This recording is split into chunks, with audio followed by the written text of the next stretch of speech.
What's going on, guys? XQ420 here. Welcome back to another episode of 5 Things That Pissed Me Off Last Week.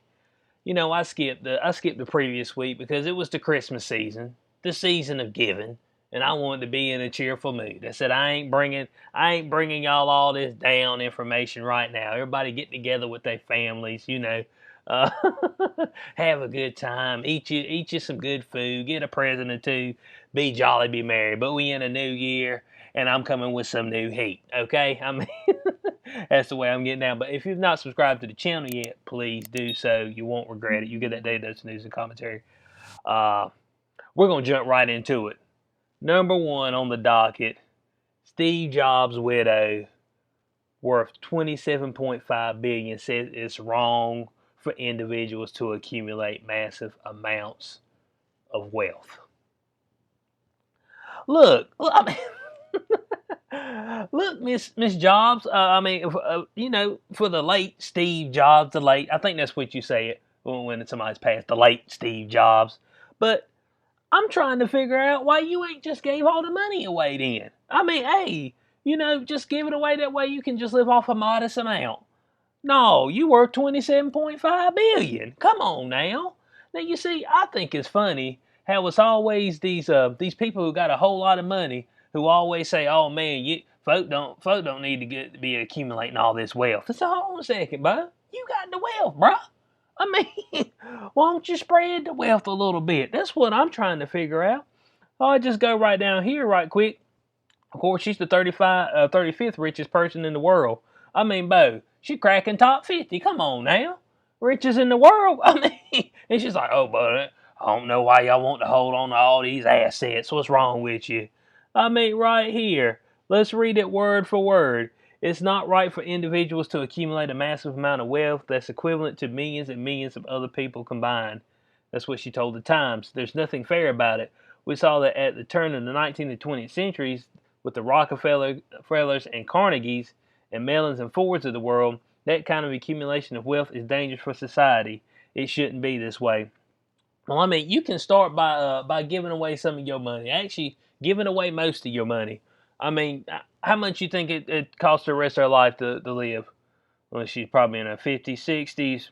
I say she probably live off a couple million and be comfortable. So, I mean, the rest of that 27.3 billion ought to be gave away to some folks that need it. Spread the wealth. Let me know. You see, all the rich folks always say, "Oh man, don't garner no money. Don't try to get to the top." Oh, we trying to keep it all up here at the top. Now she says, despite that, she's justifying the possession of her billions of dollars, and she won't pass it on to the next generation because her nor the late Steve Jobs believed in legacy building. Oh, is that right? And it says right here, she says, "I inherited my wealth from my husband who didn't care about accumulation of wealth." Then why won't he giving all the money away when he was in there? Let me know. I mean, I'm trying to figure where y'all live at and stuff. "I'm not interested in legacy wealth buildings, and my children know that." Steve wasn't interested in that. "If I live long enough, it ends with me." What are you going to do? You going to take it all out of the account, put it in your coffin with you? Please, man. You see, man, folks wax poetically. You see, it's okay for you to have 27.5 billion because, your husband want about wealth. But it seems like you still about the wealth because you ain't gave it all away. So this was the first thing that I seen last week that pissed me off. So we're going to jump into the next one. Now, number two on the docket of things that riled me up is this right here. 2 Minnesota lawmakers say state's COVID-19 deaths inaccurate, demand nationwide audit. Now, I've been screaming this from the rooftops for a while. I've been banging on my drum. I mean, but the drum is pure tea, got a hole in the top of it. I've been beating on it so long. I got to get a new head for the drum. I'm trying to tell you, man. I'm like, Bud, there ain't no way. I'm trying to say, no way that this number is 100% accurate. Not with the way the PCR tests work, and not with the way the actual the the way they can clinically diagnose somebody of having COVID-19. So I'm gonna scroll right down here, and it's right here talking about let's see, Mary Franson said she has enlisted a team to examine data provided by Minnesota Health Department. Her team allegedly found that COVID-19 was blamed for some deaths, clearly not linked to the respiratory disease. So let's see what they got to say right here. Man, we always want to know the information, and that's what your boy's gonna do. You may not like the information, it may not be your cup of tea, but I'm gonna bring the heat. So it says right here, we found clear-cut examples from the Minnesota Department of Health on files, public records. Now these are clear-cut examples. This is not even including the stuff where, oh, well, they fidget this, they fidget that. You know what I'm saying? Did they give them a PCR test? How many cycles they run it at? You know what I'm saying? So this is what's on their public records of counting the COVID-19. Suicide, drowning, an auto accident where the passenger was ejected from the vehicle, dementia, and strokes. There it is, bud. You see, they just throwing. But if throw whoever in there, man, did they cough? Did they cough? I mean, were they running a fever and did they cough? Yeah, okay, COVID-19, COVID-19. It's like, what, man? No, bro. That ain't the way this thing works, but that's the way it works in the U.S. That's the way we get things done around here. That's what's going on. And it says right here, Francis said she was so shocked at what she had found that she just couldn't keep silent. Well, she ain't the only one that don't need that needs to to not keep silent. Other folks need to speak up. It's going to take more than just a few people speaking up, folks. Folks got to be told the truth, okay? And whether it hurts their ego or their pride, that's something else, okay? I mean, that's something totally different. But look, man, I'm going to bring you the heat because that's all I know how to do. It says the citizens of our country are being led in fear, and that fear is leading them to make irrational decisions based on the governors with their shutdowns. That's it. Can I get an audit? Or you get in there and you be like, man, what is going on around here? Now, I've made multiple videos in the past showing cases where they threw people in the death count, and that's just because somebody went around and did some actual journalism. But if folks actually went in there and and checked stuff out, I'm pretty sure there's a whole lot of eyes that be wide open on this. There ain't no shadow of a doubt. Now, Franson she not only came up for it, but Senator Scott Jensen, who actually came forward earlier and was saying, hey, man, I was being pressured into misclassifying deaths. He said that's never happened before. Well, folks would call in and tell me how to fill out a death certificate. He said, dang, bud, I mean, I am a doctor. I did go to school. I think I know what I'm doing. I have been working on folks for a while. But now, oh, man, and y'all need a little help because y'all too stupid to know how to fill out these death certificates. But this is something that I did not know. You see, I knew about them getting the $13,000 for a COVID patient. I knew about them getting the $39,000 for ventilator usage. But this is one thing I didn't know right here. It says if you could hit a threshold of 161 admissions to your hospital with COVID-19 diagnosis between January and June, you receive $77,000 of additional money for each one of those admissions. The hospital's a business, guys. So that's what it is. It is a business. Would they like to save some people in the meantime? Yeah, probably so. That's what they're supposed to do. But it is, at the end of the day, a business where people get paid to be there. And you don't think this was a little bit of an incentive? $77,000 per, dating back, if you had 161 admissions or more from the CARES Act. That's where all the money going. You know what I'm saying? So, not only we got that, I seen something actually in the Minnesota Health Department with their actual coronavirus testing that they brought up early on. This is from April 7th of 2020, and I don't know if it slipped through the cracks on me. I ain't never showed y'all guys this, but testing concerns. They said negative results do not rule out SARS-CoV-2 infections, particularly those may be pre-symptomatic or immunocompromised. Fair enough. But look at this right here. Positive results may be due to past or present infection with non-SARS-CoV-2 coronavirus strains. For example, representing cross-reactivity with other common non-COVID-19 human coronaviruses. right there, spot on. They're like, dude, I don't even know what it's finding. It may not even be finding SARS-CoV-2. They say that on their document. And yet we just, folks look at that and like, whatever, man. Whatever, dude. I don't believe you, man. Man, they can write it down in blood. They can write it in blood, okay? And folks would be like, man, that's not the truth, man. Come on, man. I know that came from the health department right there from the doctors themselves, but hey, man, please, man, we all know that the only thing the PCR test finds is SARS-CoV-2, man. That's it. And it's 100% accurate. So we see this right here. Money, miscounting deaths. What do you know? I'm not surprised. And this is just going to jump right into my next my next thing that pissed me off, because the way we look at this particular virus, as far as, hey man, they had it, so they died because of it. When we start talking about vaccines, we have a little bit of a different story. And like I was saying, segueing directly into into the third thing that teetered me, that got me pissed off, is the way that we're going to approach people who die shortly after they get the vaccine. Now look, we already want to attribute everything to a COVID death, okay? As long as you're a positive result, please, people, remember this. As long as you're a positive result and you die, it's a COVID-19 death. It could be stabbed in the throat. I mean, it could be car accident. It could be a bludgeoning. All right. So I mean, that's what I'm saying. So we see right here in our first one, Israeli man reportedly dies of heart attack hours after getting the COVID-19 vaccine, or the COVID vaccine. I'm sorry. So hey, there we go. But hey, no, it's not related. And if I'm correct, yeah, he received the Pfizer shot at 8:30 on Monday, and he ain't lived to see the results of it. So we got that. Well, hey, Cube. I mean, don't. That's just one thing. All right, well, something else right here.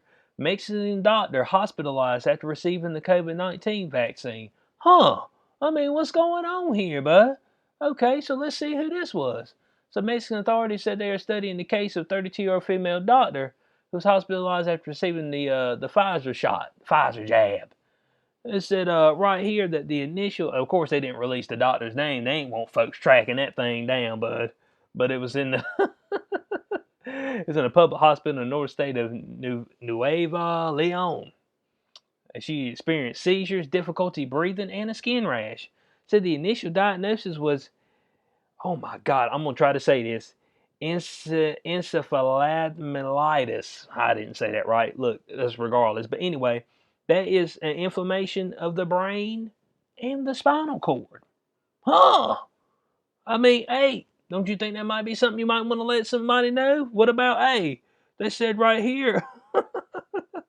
Of course, they say, oh, the ministry added that the doctor has a history of allergic reactions and said there's no evidence from clinical trials that anyone has developed inflammation of the brain after vaccine application. You see, they always got an excuse when they go and hurt somebody. You see what I'm saying? There's always a damn excuse when it hurts somebody, okay? I mean, when we over here, when we're the other side, and we're talking about, hey, man, I think some of these people, they were on their way out anyway. They were near death anyway. Oh, man, stop being like that. You're ruthless. You don't care. But no, but they'll get ruthless real quick when they start talking about the vaccine. Oh, they got allergic reaction. The problem is them. It's not the shot. Please come with something better than that to me. Now I'm gonna go through these two these two these two articles right here. Well, not articles, but the way they actually presented the information to people, and they give it a spin to make sure, hey, it's not the vaccine's fault. So it says right here, an 88-year-old man at Jerusalem Hospital Tuesday died at Jerusalem Hospital Tuesday, hours after receiving coronavirus vaccine, with doctors stressing in a statement that the patient had serious pre-existing health problems. Hey, bud. Hey, I'm just letting y'all know, bud. Hey, man. But the dude, man, he's about dead anyway. Right here, man suffered from chronic, complex, and difficult health conditions, discouraging any link between the shot and the death. Okay, all right. So what else we got here? On Monday, a man 75 received a vaccine shot in his northern hometown of Xi'an, After waiting in a obligatory half an hour at the medical clinic, he was released home, saying he felt fine. Sometime after getting home, he lost consciousness and was later pronounced dead as a result of heart failure.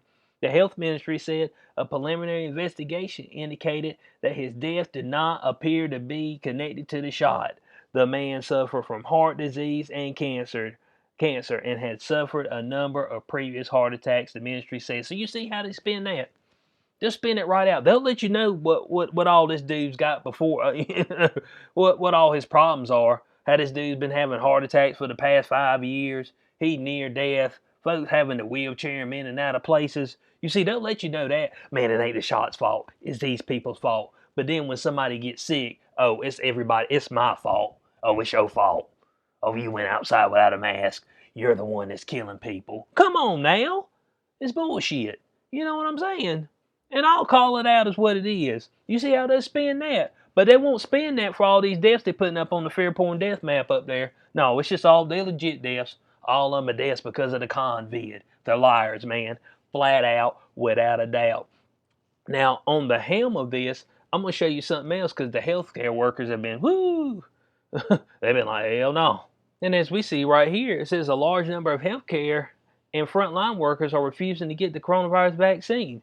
Over 50% of healthcare workers are opting to skip the shot in some places. Now, look, I got a gentleman on my channel who's already had both doses. He's in the medical field, and he said the second one put him down, bud. He said it hurt him a little bit. But look, bud, you see what I'm saying? But they'll spin that. They'll be like, oh man, it's supposed to hurt you. It's supposed to whoop up on you. And then when somebody dies of a heart attack and they got COVID, it's like, nope, COVID caused that dude to have that heart attack, and you know, if he didn't have COVID, he wouldn't have had a heart attack, even though he's been having heart attacks for the past 10 years. So, I mean, pissing me off. That's what it's doing. It's pissing me off. So we're going to jump right into the next one. And number 4 up on the docket, as it was the Christmas season, you know what I'm saying? over the past week. Well, not last week, but the week before. You know what I'm saying? And I missed out on this opportunity to come after this guy, but I didn't let the opportunity slip. I seized it right now, this very moment. Neil deGrasse Tyson claims Rudolph, Santa's red-nosed reindeer, is misgendered. We are so pitiful that we are worrying about misgendering this mythical creature, because real reindeer, which are actually named caribou, don't fly, bruh. Don't none of them fly to the North Pole. Ain't none of them toting Santa around. I mean, what kind of nonsense are we on, bud? I mean, what kind of crack are we smoking? The stuff is deep, bud. It's affecting the brains, man. We need to do better, okay? And he says right here, and he's trying to be all proper about it. Santa doesn't know zoology. Both male and female reindeer grow antlers, but all male reindeer lose their antlers in the late fall, well before Christmas. So Santa's reindeer, which all sport antlers, are therefore all female, which means Rudolph has been misgendered. Bo, who cares, man? It's a damn reindeer, bud, for Santa. They're mythical, bud. They ain't real. I mean, is this what he's doing all day? I mean, worry about the gender of the reindeer that's Santa. Oh my God, man. I mean, how you know that reindeer don't identify as a male? Okay? That's what I'm saying. Neil deGrasse, how do you not know? Alright, Rudolph might be like I'm a male today. Alright, even though I ain't got the package, I'm still a man. Well, not a man, but a male. Yeah, Rudolph ain't a man. But look, buddy, you see, this is the stuff I'm talking about. Folk got a whole lot of time to come up with a whole lot of nonsense and BS. And they gonna throw this stuff out in front of us, thinking that somebody cares about what gender Rudolph was. Man, I never asked and I never thought about it, because nobody cares, man. So this was number 4. I had to go back, get a little old school the week before, because I couldn't let this one slide. It was just too much for me to let it slide. So we're gonna jump into the last docket of information on things that piss me off. And last but not least, number 5, things that piss me off. Last week, despite lockdowns, Cuomo plans to attend the Bills playoff game.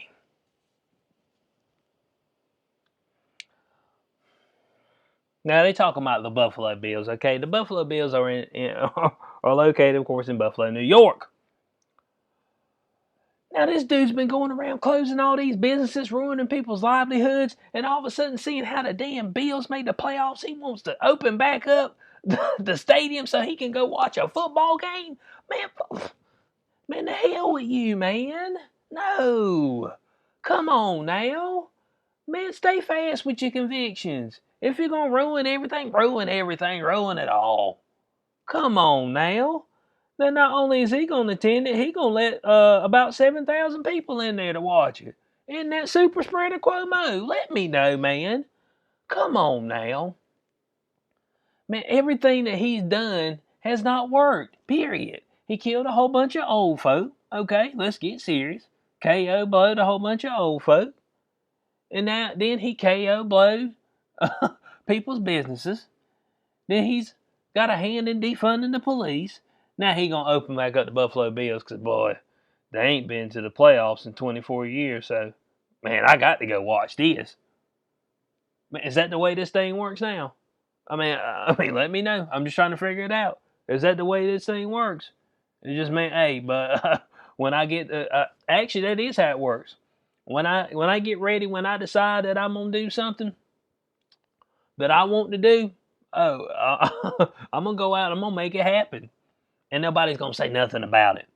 People are gonna praise me. I got a book. I'm an Emmy Award winner. What are you? It's like, bud, man.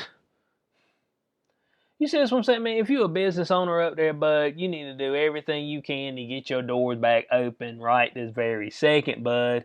The people are spitting on you. Matter of fact, they ain't just spitting on you. Now, this is from Times Square.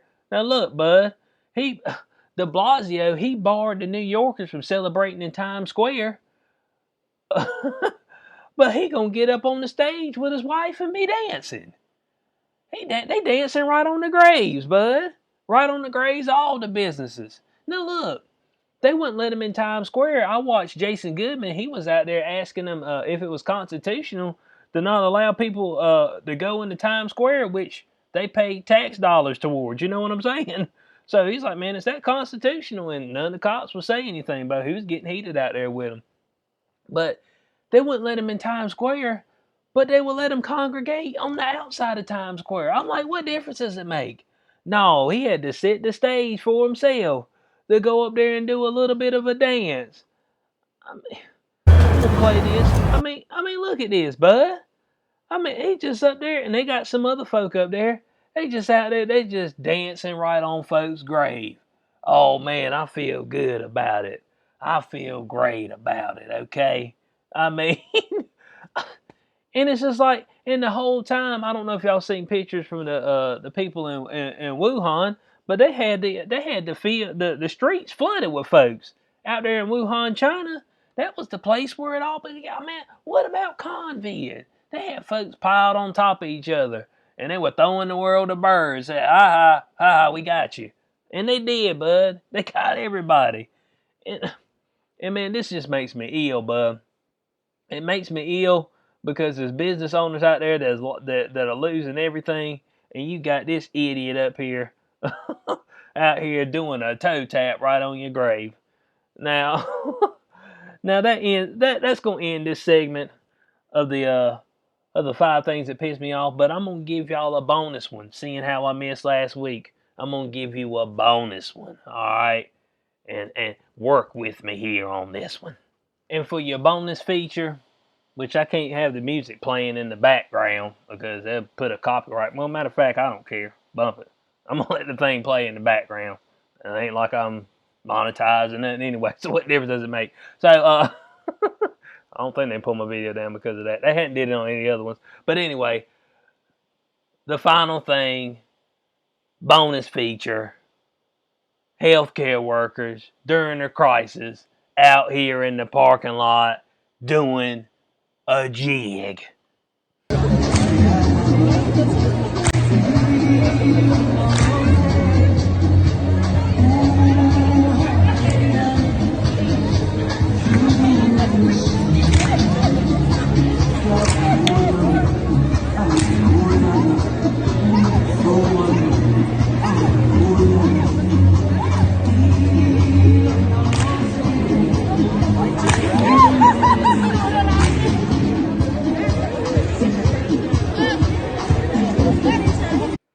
Man, I'm stopping it, okay? Because I'm gonna get ill. Folks keep talking to me about the hospitals being overwhelmed, and I ain't telling people not to. You got to have fun with your coworkers and stuff at work. To keep things you know, you can't just go in there hating your job. You got to find some enjoyment in it. But man, don't tell me that folks are overwhelmed. And I see this. I seen TikTok dances of folks dancing all over the place. Healthcare workers outside dancing. I'm like, man, what is going on? Man, I thought y'all told me stuff's overwhelmed. You see, when people like me start talking, we see stuff like this. I was like, oh no, man, it's so bad. Well, dang, bud. Look like they got the whole the whole lot out there doing a jig, and everybody always got some new Cupid shuffle, and it's just oh, what was it? The electric slide is what the original thing was, but everybody always got something new that you do the same ragged slide to, be toe tapping, and so I'm done with it. So I hope y'all, I hope y'all enjoyed this episode of 5 things that pissed me off last week, plus your bonus feature, of course. If you did, you know what to do. Like, share, subscribe, click notification bell so you know when I post in the future. I'll catch you on the next one. Peace out.